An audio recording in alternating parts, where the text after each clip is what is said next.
You are listening to the It's Your Time podcast, and I'm your host, Certified Life Coach Michelle Arnold Burke. In today's episode, I'm discussing the key to expanding your life. Welcome to the It's Your Time podcast, the podcast where busy professionals like you get the practical solutions and support you need to gain control of your schedule so you can strive to be the best in your career, but without the stress and overwhelm. If you're looking to increase your energy and decrease your stress, you are in the right place.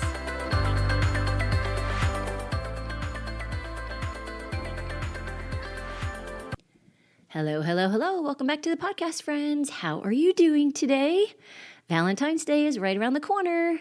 Do you do anything fun for that day? Remember back in elementary school when you had those little boxed Valentines? They were so much fun. We actually don't do anything for Valentine's Day.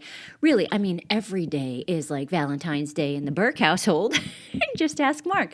Actually, he says it's like a new day every day because most of the time I am forgetting things and asking questions that really make him turn his head. You know, kind of like that dog hearing the dog whistle. Anyways, today I want to talk to you about loving yourself. I know it sounds kind of soft to begin with, but it is some of the most challenging work that you will do, and it is the most important thing you need to do in order to start expanding your life. And I love when I see guys talking about being so soft, and I think of soft skills in the workplace and would love to see some of them start attempting the soft skills. You know, things like empathy, effective communication, emotional intelligence, and how about some, self-awareness? Self-love encompasses all of that, and it's such an important topic because it allows you the most growth in your life. It allows you to make the changes that you most want in your life without all of the judgment while having compassion.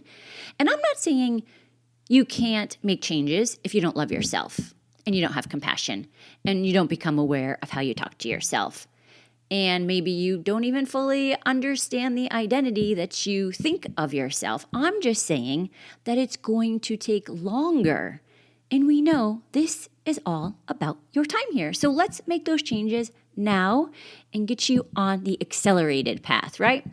I want to take this in a couple different angles to discuss so that you, as always, take what works and leave what doesn't. First, let's start with the idea of compassion and curiosity. Oftentimes, I see people start learning the think, feel, do model that I discuss here, and then once you start seeing how what you are thinking is creating the results in your life, and maybe the results aren't always ones that you love, that's when you start having all sorts of judgment.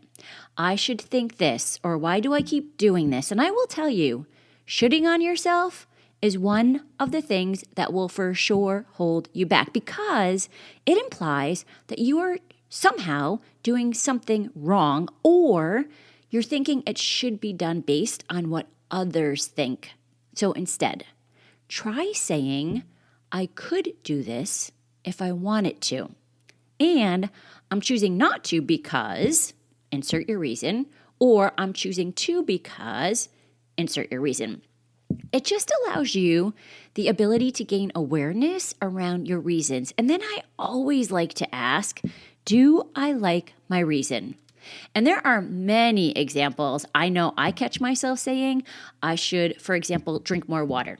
And when I tell myself that, I always feel like I'm doing it wrong or not enough. And the not enough story, let me tell you, that is a well-worn neural pathway in my brain. And for many of my clients, we tell ourselves things like, I'm not smart enough, I'm not doing enough, I'm not thin enough, whatever your flavor. It's not true. It's a story you are telling yourself, and it's just because it feels true doesn't mean that it is true. And that's why we are here, doing this work. Rewiring our brains to tell more useful stories and really pay attention to what you are doing. So when you're thinking about how you haven't done enough, I want you to pay attention to what it is that you are doing. Flip that switch, because you are likely doing more than you even realize, and you're just not giving yourself credit for it. Totally normal and to be expected. Remember, our brain is always looking out for the negative. Like, that is the largest part of our brain. So we have to be intentional with telling ourselves that we did enough today. Start doing that at the end of each day instead of thinking of all the things that you didn't finish. I know so many of you go to bed, because this used to be me as well. Oh, I need to do this tomorrow. I didn't do that. I didn't get to this. I didn't get to that. No, stop. Tell yourself everything that you did get done, and be intentional with reminding yourself of all of those things. That's when you start seeing changes happen. Knowing that you could do the things, knowing your reasons why you are or are not, and knowing if you like that reason. Those 3 steps alone are so much more empowering than telling yourself you should be doing XYZ, or you didn't do enough today. And pay attention to all the places that you do tell yourself you should. I should lose weight. I should drink less. I should call on that doctor. I should be a better mom. Change it. I could if I wanted. Okay, let's continue with some more self-love, specifically around your identity. And before I get into the identity work, do you know what truly has the most impact on really building your self-love or improving your self-care, either way you name it? The answer is watching your self-talk. It takes no time at all, and it is the best thing you can do to increase your self-love. Choose your words wisely when you speak to yourself, because they matter. And that is what will lead us. Those words, what you are telling yourself, is what leads you into your future self, into your identity. Because we often say, I am, insert whatever, and then we believe I am whatever it is that you're inserting. Or we might even say, I am not, and then insert whatever that is for you. We need to be able to witness what we are telling ourselves, because it is the most important thing that will determine our future self. Remember, the reticular activating system in your brain is always looking for evidence for what you believe to be true. So if you are telling yourself, I am whatever, that is what your brain is going to look for evidence to prove correctly. So be intentional with what comes after I am. Here's a great question. What do you think of yourself? And how does that compare, do you think, to what others think? Or let's get really crazy here, because it's probably more appropriate to say what you think they think of you, right? That's what it really is. And this came up recently in a conversation with Mark. He was telling me that I don't see myself the way others do. And he will say things like, you're a professional woman and people think you have it together with a really great job. And in the past, I've always had the story. I tell myself I'm more like Kramer on an episode of Seinfeld. But that story, that identity, that keeps me playing small. It's just not super useful, because then I might show up a bit more chaotic in my life, maybe not so intentional in my mind. However, if I think I'm a professional woman who has it together, different way I show up. And it was interesting because I recently saw a post on LinkedIn, and it was around leadership. And I think a lot of times people who are leaders may not even see that in themselves. And about 4 years ago, this came up. I had a coach talking to me about being a leader, and I was like, huh? I totally didn't see it for myself. But again, the beauty of coaching is that your coach is able to show you your blind spots. And usually your coach has more belief in you than you do, because the coach doesn't always have the stories that you've been telling yourself. It's so much fun because having a coach allows you to see a different perspective about yourself and start stepping into that new identity. And when you can start to see that all of the thoughts are optional and not facts, then you can wiggle some of your old crappy thoughts and start working on thinking new ones on purpose in order to become your next best self. So in this case, I started to find evidence of how I am a leader. And can I tell you, and this is what will happen for you too, when you shift the story, the results are different. I have had more leadership opportunities in the last 4 years than probably the 20 before it because I now believe I am a leader. And here's a funny story because sometimes this can be simple things that we think. This work doesn't always have to be the grandiose, like I've dug in and I've gone to my past and I now have been enlightened. It is literally what we tell ourselves at a small level over and over and over every single day.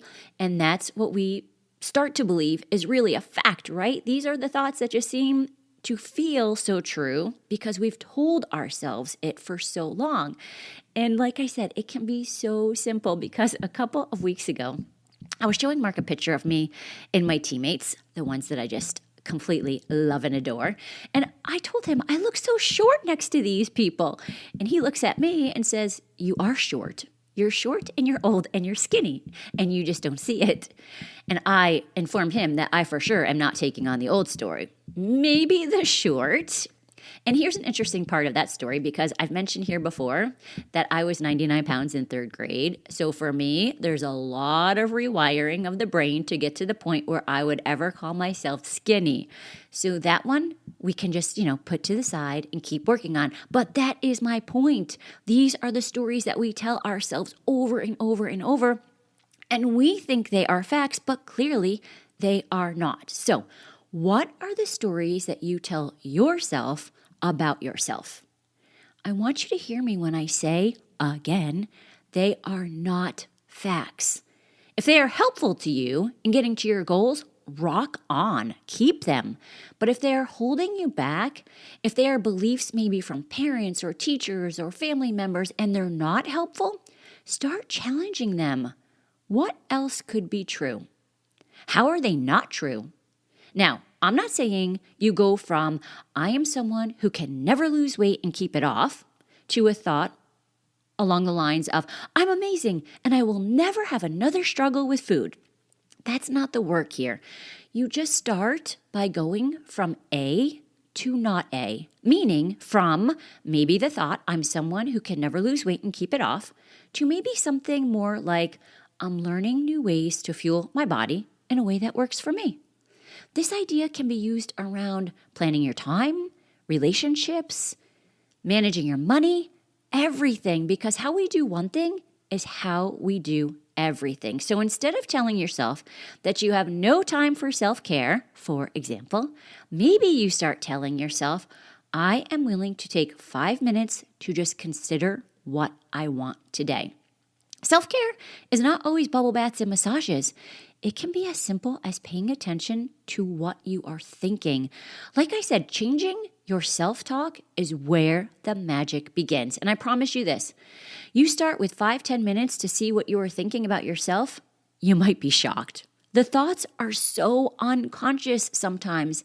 I know I sometimes see what I write out that comes out of this brain and I think, yikes, I would never speak to anyone like that. So why is it okay that we do it to ourselves? It's not. It's just that you likely don't even realize what is going on in there. And when you start seeing how you communicate with yourself, how you see yourself, and drop the judgment that you have about things that you are doing or not doing, that's when you start taking care of yourself. One of the biggest reasons this is important, James Clear talks about it in his book, Atomic Habits. Your habits, what you do daily, is the identity that you are becoming, right? These are the goals that you want most in your life, how you want to expand your life. So are you casting a ballot for your future self, or are you spinning in the stories of the past? Here's another example. I recently heard a person talking about how she never considered herself an exerciser. And when she started going to the gym to lift, she had a lot of shame about going in because Her story was always that she was not an exerciser. And she knew that in order to become that identity, she would have to feel the shame and love herself all along the way as she went every day. And now she has no problem going in and usually tells the dudes that they need to fix their form. So, what are you telling yourself that you are or you are not? Again, when you start paying attention to all of this, that's when you start making the changes in your life. And you're more likely to start saying no to things that you don't want to do. You start setting boundaries. You start finding time to do more of what you want. You start becoming the next version of yourself. Your life has so much more opportunities for expansion. And I say that not because anything is wrong with where you are now, but as humans, we want to evolve. That's what makes this life fun, folks, right? You are either a creator of your life or the reactor. And I promise you this, I've been both. Being the creator is way more powerful, way more fun than when you are just reacting constantly.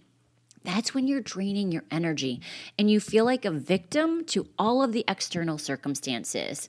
And when we are in the victim mentality, we are not at our highest emotional intelligence levels, and we are not making the changes that we most want. So let's work on creating more of what you want. Start noticing, decide where you want to make the changes, and start taking action on creating more of those results that you want in your life. And if you are ready to get going with one-on-one coaching, let's get on a call and you can discuss your goals and what you most want in your life. I want you to consider, if I could wave a magic wand, how would your life be different? Whatever that answer is that just came to your brain, it might have just been a whisper, but it is possible for you. So go to michelleburkecoaching.com/connect and schedule a call. We dive into all of this on a more personal level, and then you leave the call with at least one change. So much fun. Okay, friends, that's what I have for you today. Take what works, leave what doesn't, and tune in next week for another opportunity for transformation. Make it a great day. Take care.